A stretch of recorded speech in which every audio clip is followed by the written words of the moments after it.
Kumbuka kwamba hofu ambayo sasa tunaanza kuizungumzia sasa, baba ameondoka sasa, ODM itakuwaje?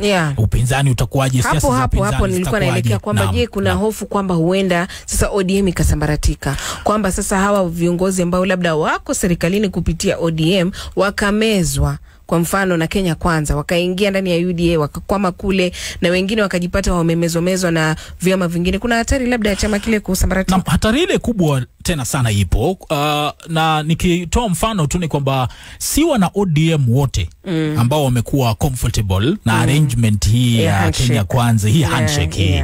Baadhi yao wamekuwa wanazungumza tena kwa kujitokeza tena kwa wazi, wakisema kwamba hii safari sisi hatuitambui.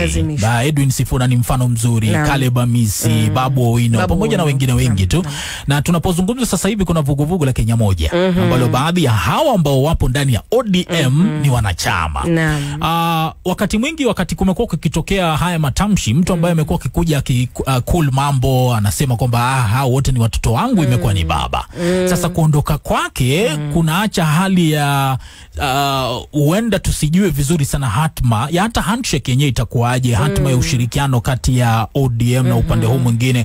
Na vile vile ndani ya ODM tumeweza kuona kuna vuguvugu la viongozi ambao wanadhani kwamba wanastahili kuwa katika meza sasa ya maamuzi katika chama cha ODM. They have a say. Lakini baba ndio amekuwa anawaambia kijana yangu tulia kidogo, time itafika.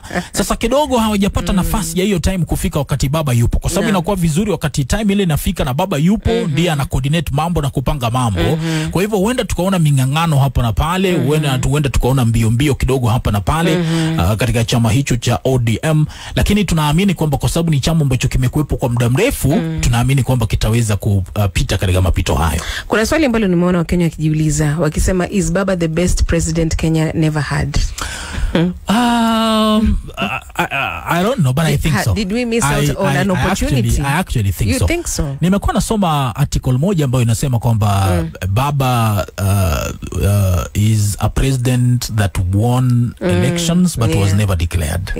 Kwamba katika baadhi ya chaguzi, nitumie 2007 kwa mfano, watu wengi wanadhani kwamba ukiangalia hesabu na ule ushawishi, wanda labda baba alistahili kuwa na nafasi kubwa zaidi katika keki ile. Sasa kusema alishinda kwa sababu hilo ni jukumu la tume ya uchaguzi, lakini nadhani kwamba na hata mchango wake katika demokrasia ukilinganisha na viongozi wote ambao wapo sasa hivi, nadhani kwamba kando na rais mstaafu Uhuru Kenyatta ambaye labda huenda mchango wake atasifikie wa Raila Odinga, ikija kwa wale viongozi ambao wamepita katika safari hiyo yote demokrasia na kuhakikisha kwamba tuko hapa tulipo leo, katiba ya 2010 ambayo tunajivunia, ugatuzi, multipartyism, nadhani kwamba maybe he deserved more.